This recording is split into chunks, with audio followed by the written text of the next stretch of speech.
1 Coríntios 11, 26. Porque todas as vezes que comerdes este pão e beberdes este cálice, anunciais a morte do Senhor até que venha. Numa outra tradução diz até que ele venha. Esse versículo já está dizendo tudo. Cada vez que nós participamos da mesa, nós estamos anunciando o que esse versículo diz. Estamos anunciando que Jesus morreu, mas que ele vai voltar, porque ele ressuscitou. Aleluia. Mateus capítulo 25, verso 13, diz assim, olha.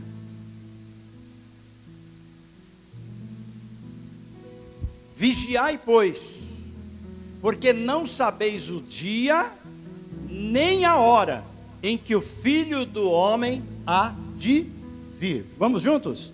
Vigiai, pois, porque não sabeis o dia, nem a hora, em que o Filho do Homem há de vir. Vocês prestaram atenção? Quando participamos da mesa, estamos anunciando que ele morreu, que Jesus morreu, que ele ressuscitou e que ele vai voltar. Esse versículo, o ensinamento do Senhor Jesus: vigiai, pois, porque não sabemos a hora que ele vem, não sabemos o dia. Quando ele falou esse versículo, depois em casa vocês poderão ler, que nós vamos comentar a respeito. Ele fala de uma parábola muito especial, que até o pastor Leandro pregou há poucos dias no culto da noite, que é a parábola das 10 virgens. Então, irmãos, lendo esses dois versículos, nós vemos aqui que nós devemos estar sempre preparados para a vinda do Senhor Jesus. Nós devemos estar todos os momentos preparados.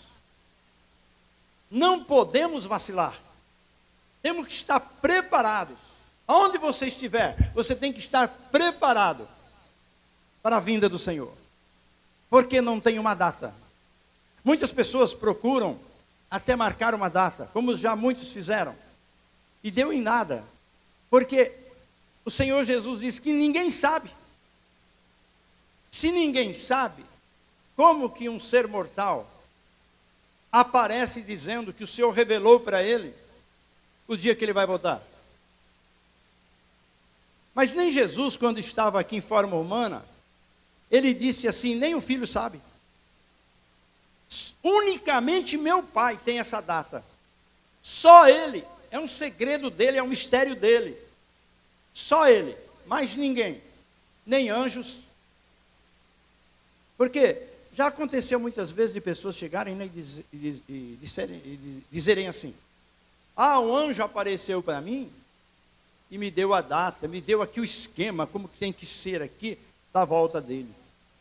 Irmãos, Jesus disse que ninguém sabe, nem os anjos dos céus, ninguém, nem o Filho, nem Jesus sabe. Aí como uma criatura aparece dizendo que descobriu o dia da volta de Jesus. Então, irmão, se alguém aparecer dizendo para você que, olha, Jesus vai voltar em tal data, não acredite. Por mais argumentações que a pessoa traga, não dê crédito, porque ninguém sabe. Se o pai não revelou para o filho, vai revelar para os crentes? Vai revelar para alguém? Não vai revelar, porque é um segredo de Deus. Bom, veja bem, Jesus, irmão, quando terminou uma palavra, falando das 10 virgens, ele disse essa palavra: vigiai. Então nós temos que estar vigiando em todos os momentos da nossa vida, em todos os momentos. Onde você estiver, por isso é necessário você se cuidar. Porque você já imaginou, você num trânsito, você que tem carro, num trânsito, de repente você xinga o outro lá, e exatamente nesse momento a trombeta toca, e por um vacilo seu, você fica.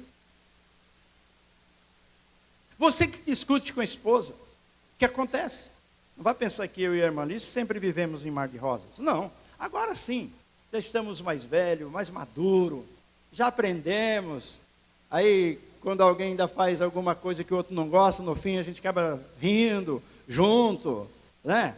Mas de primeira era aquele pé de guerra, qualquer coisinha, meu Deus, né? Então veja bem, irmãos. Mas nós precisamos tomar cuidado em todos os lugares, no trabalho, no trânsito, em casa, na escola, onde você estiver, você precisa estar vigiando. Você já pensou você numa rodinha de escarnecedores, contando umas piadinhas lá, e naquele momento toca a trombeta? E você desapercebidos ali, rindo até com bobagem, com bobeira? Olha só, Jesus então, ele comparou o reino dos céus com um casamento. Jesus é o noivo, a igreja é a noiva. E aqui nesta parábola, ele fala de 10 virgens, porque a igreja não é uma pessoa só. A igreja são muitas pessoas. Pessoas que já partiram, já estão com o Senhor. Pessoas que estão vivas como nós. Pertencemos ao mesmo corpo, à mesma igreja. Nós somos a noiva do Senhor Jesus.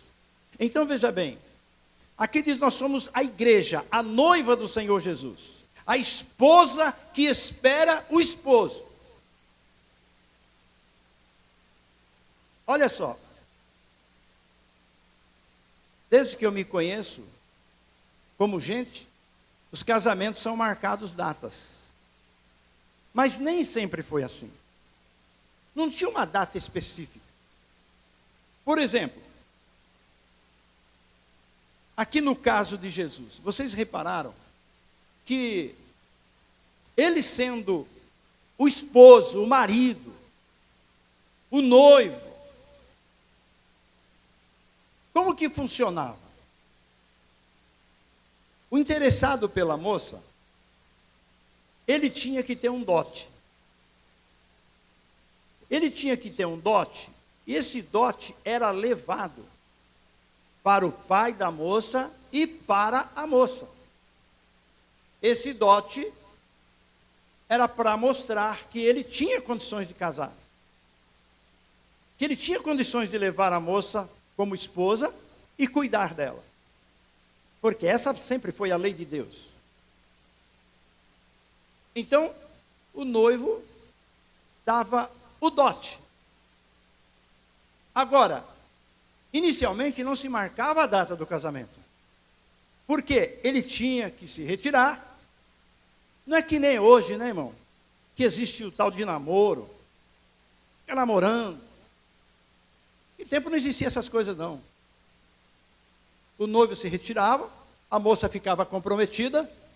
Quer dizer, não, o pai da moça não podia dar ela a casamento a nenhum outro, porque já estava comprometida. O noivo, então, ele ia se preparar para o casamento. Preparar a casa, preparar as coisas, preparar tudo para o casamento.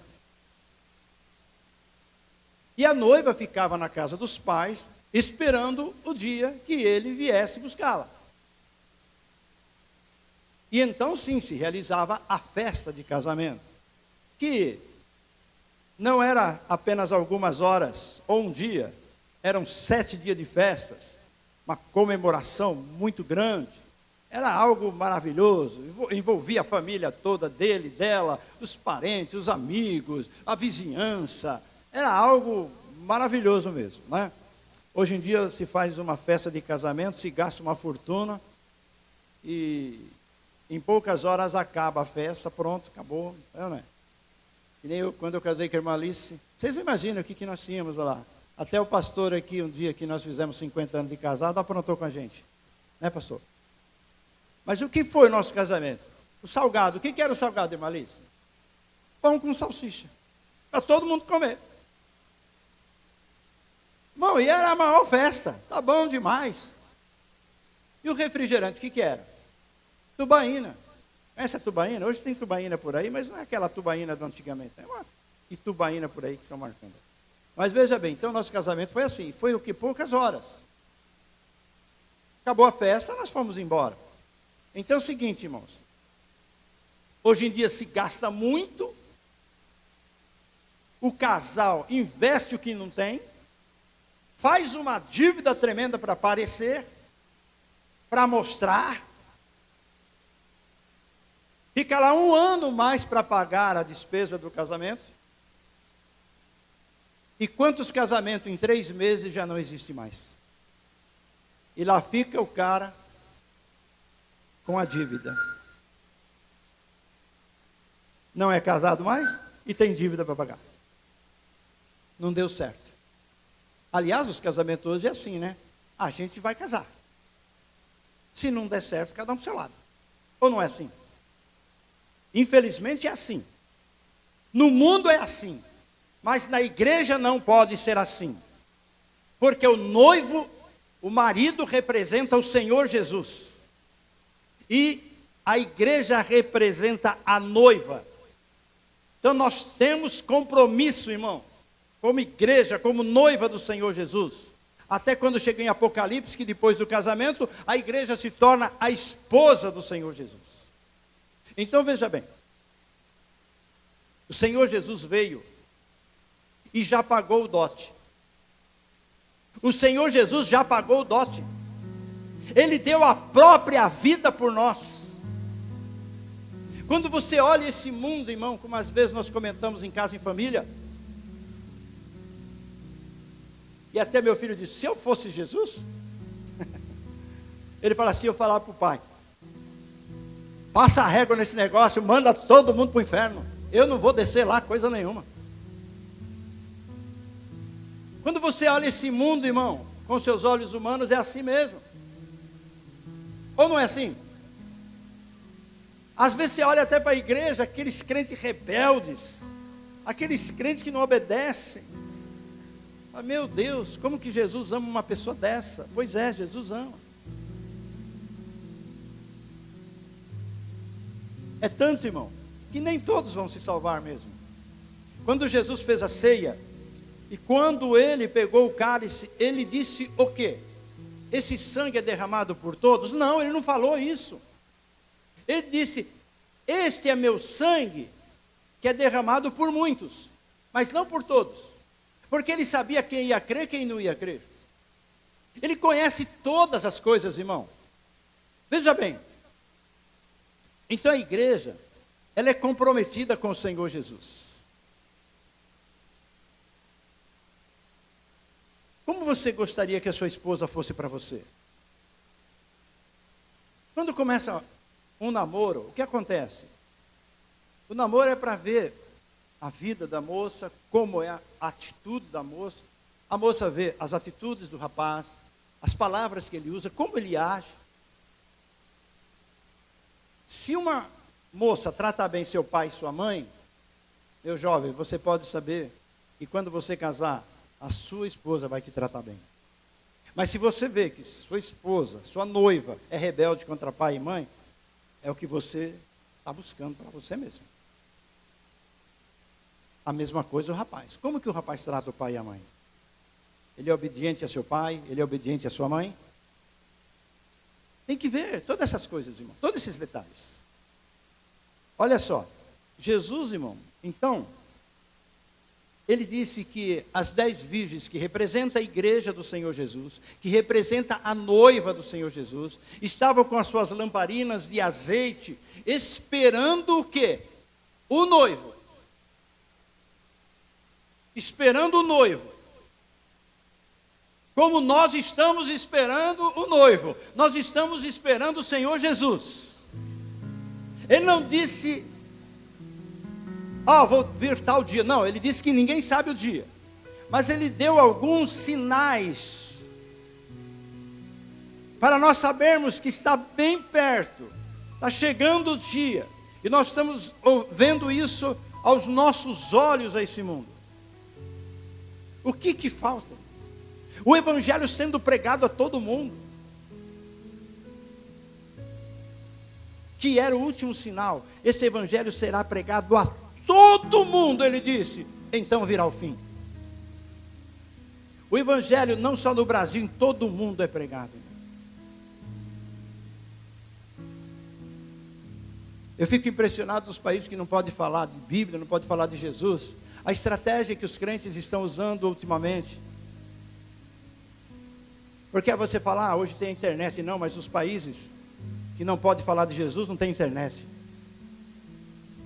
Vai pensar que todo mundo tem celular que nem o Brasil, não. Não é assim, não.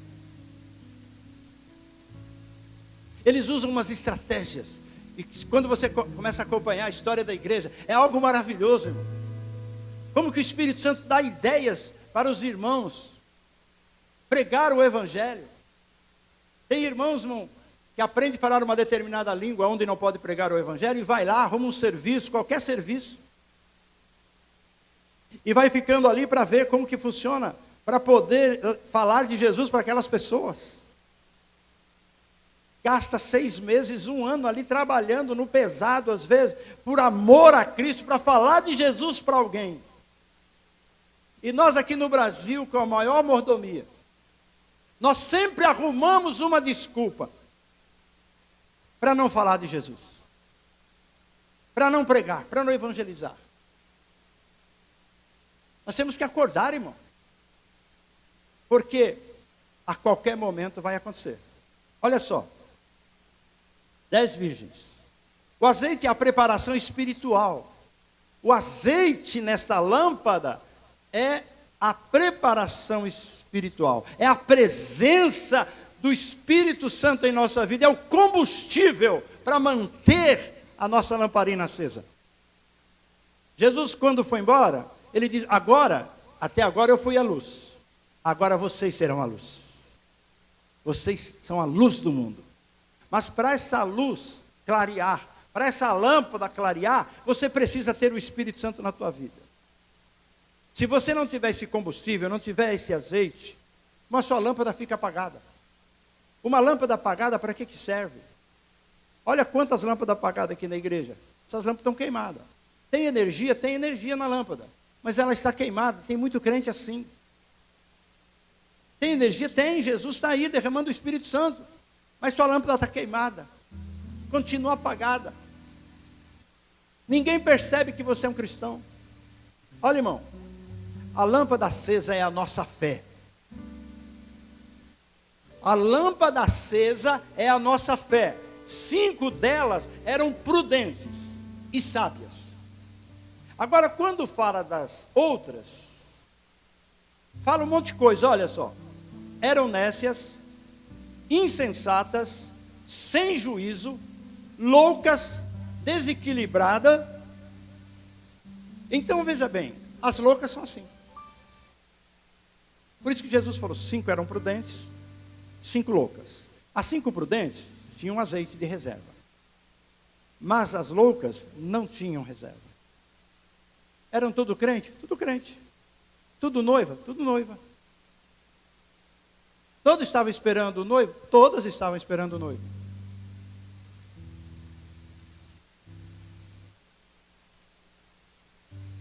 Vai pôr no seu coração cada palavra que o Senhor está falando aqui para a gente. Irmão, então a pergunta é assim, como que eu faço para minha lâmpada continuar acesa no mundo de trevas como nós vivemos? Como que eu posso fazer para minha chama não se apagar? Como que eu posso fazer para essa luz continuar acesa? Você procurando, irmão, a prioridade de uma vida espiritual. É necessário trabalhar aqui nesse mundo? É necessário trabalhar. Nós temos que manter nossa casa, comprar nossas coisas, é necessário. Mas o próprio Deus diz assim, se as tuas riquezas aumentam, não coloque nela o teu coração. Se Deus abençoa a tua vida e faz você prosperar, não coloque nessas coisas o seu coração. Porque hoje você pode ter, mas amanhã você pode não ter.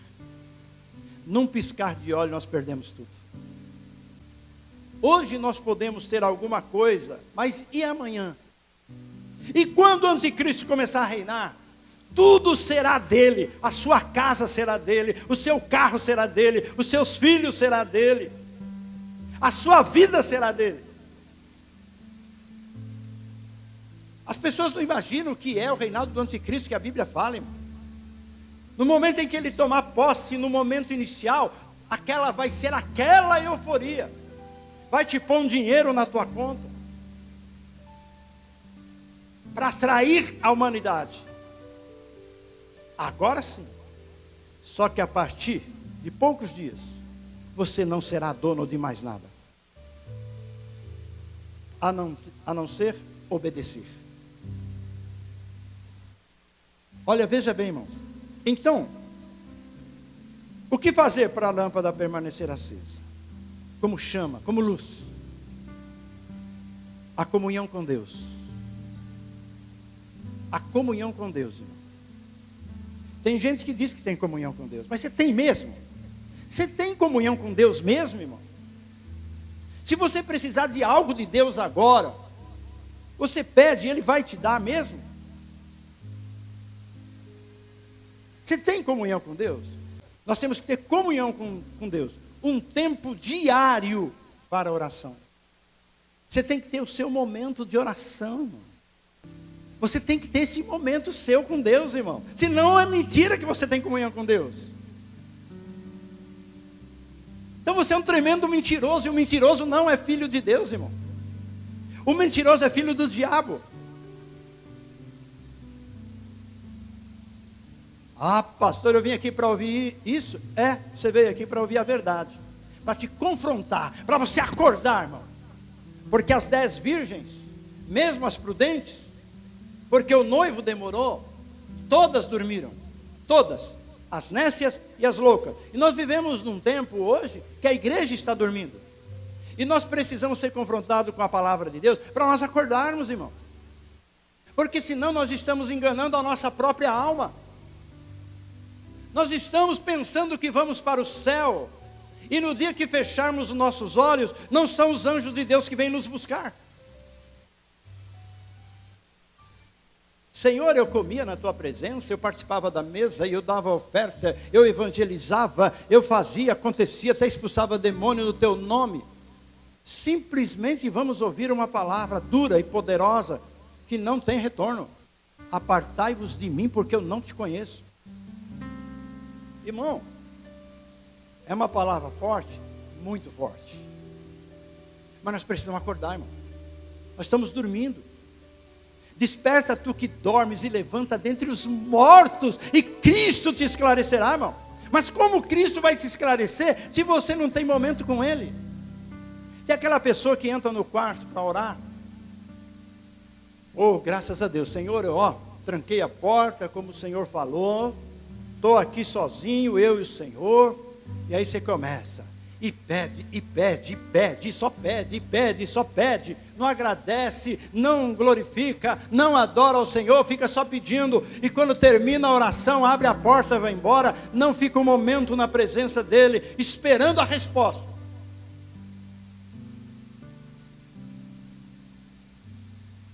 Aí alguém fala, é fácil ser crente? Não, não é fácil. Ninguém falou que era fácil ser crente. Ninguém falou para vocês que é só aceitar Jesus e pronto. Não. Não é só aceitar Jesus e ser batizado. Não, não é só isso não. Tem que ser fiel até o fim, até a morte. Para você poder entrar na glória. Olha só, irmão. Então veja bem. Você tem que ler a Bíblia todo dia. Todo dia. Todo santo dia você tem que ler Bíblia. Por quê, irmão? Porque como que você vai saber a vontade dEle se você não lê a Bíblia todo dia? Ah, eu sei até decor esse versículo. Muito bem, sabe decor, mas está vivendo, está praticando. E a cada dia, irmão, a palavra de Deus se renova.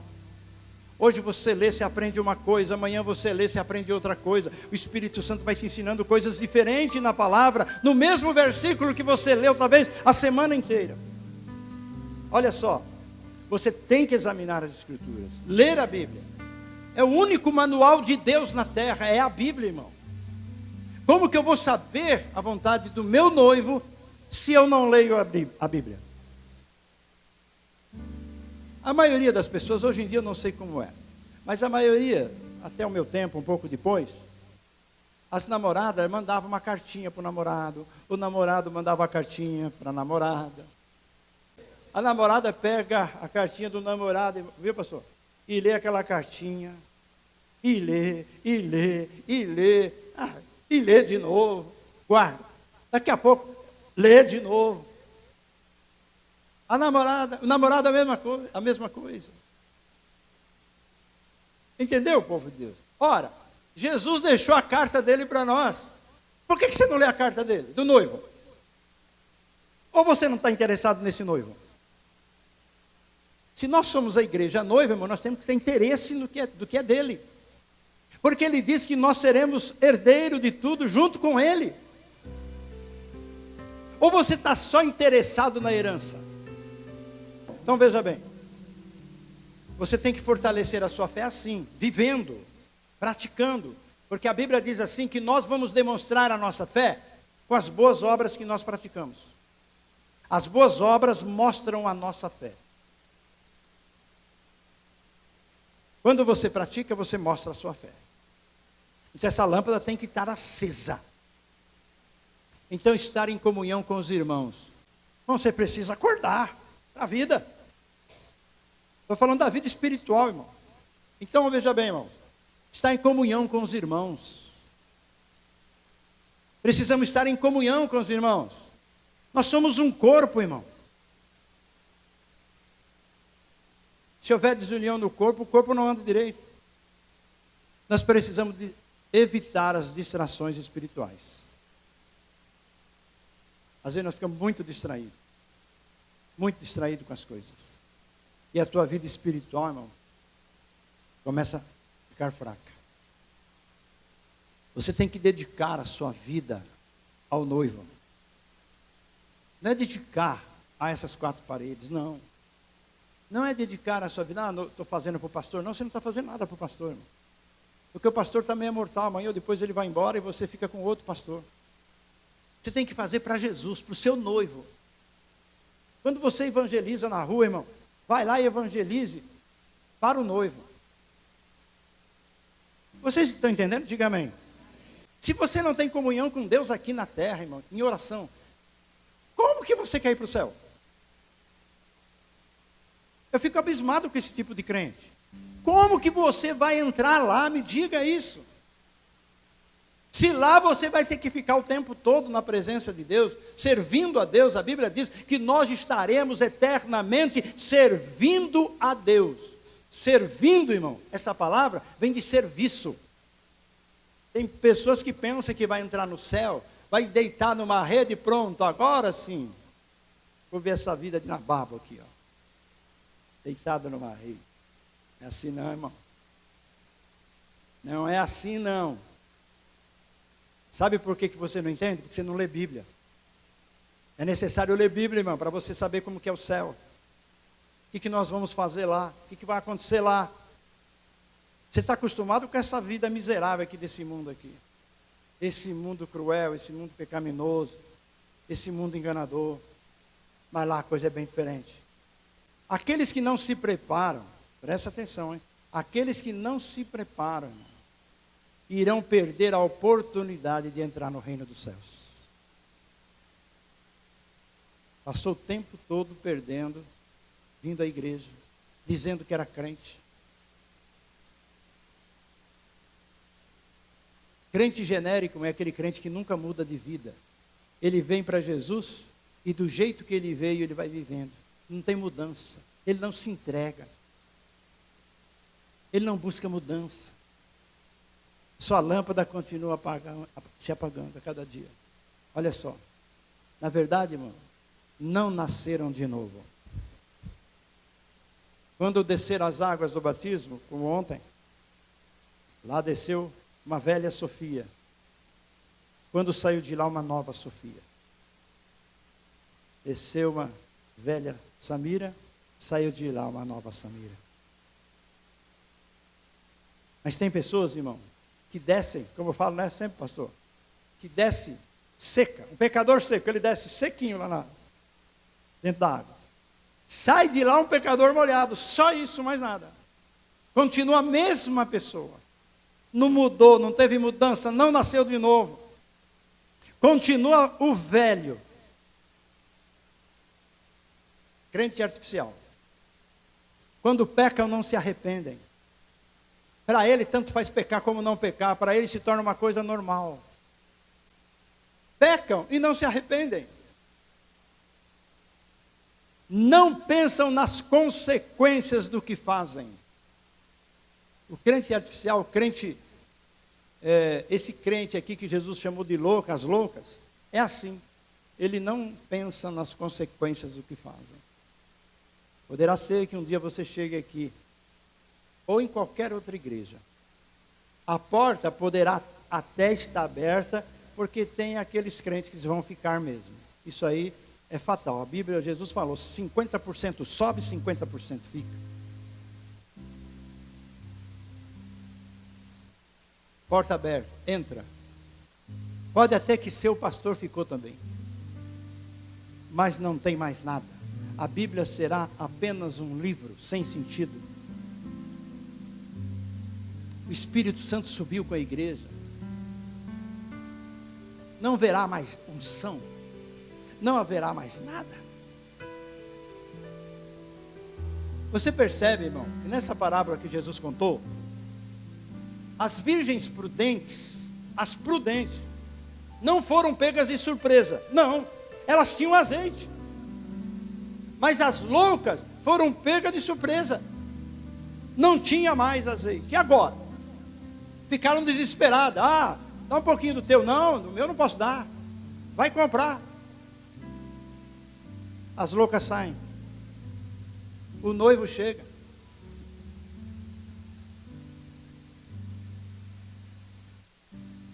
Quando elas voltam sem azeite, lâmpadas apagadas, porque não tinha onde vender mais, não tinha como adquirir mais. Voltam, batendo na porta, Senhor, Senhor, abre-nos. Quanta gente, irmão, depois da volta de Jesus, vai vir para a igreja, se ajoelhar, se espalhar, deitar no chão e clamar. Tudo em vão, perda de tempo. Por isso o Senhor está dando 2000 anos de oportunidade para nós. 2000 anos de oportunidade para a humanidade. Geração vem, geração vai, e o Senhor continua dizendo, arrependei-vos e crede no Evangelho. Bom, as loucas chegam, começam a bater. E Jesus fala o quê? Não vos conheço. Lâmpada apagada? Não vos conheço. Não tem azeite? Não conheço vocês. Mas veja bem, irmão. Quando Jesus então contou essa parábola, presta bem atenção aqui. Deu meia-noite. Todas estavam dormindo. As loucas e as prudentes. Mas deu-se um brado dizendo, o noivo chegou. E todas o fizeram o quê? Se levantaram. Bom, vai ser a mesma coisa agora na volta de Jesus. Vamos lá, vamos ouvir. Olha como vai ser o negócio. O noivo chegou. E aí, o que vai acontecer? A trombeta vai tocar. Acabou. Já era. Quem se preparou, se preparou. Quem não se preparou, irmão, não tem mais como se preparar. Então, por isso, Jesus está nos dando a oportunidade. Jesus vem, leva a sua igreja, a igreja verdadeira, as prudentes. Jesus leva as prudentes embora, com as lâmpadas acesas, glorificando o nome do Senhor. Quando encontrarmos com o Senhor nos ares, o que vai acontecer, irmão? O que vai acontecer? Vai acontecer o casamento. Olha só, vamos lá para tocar um pedacinho da marcha aí?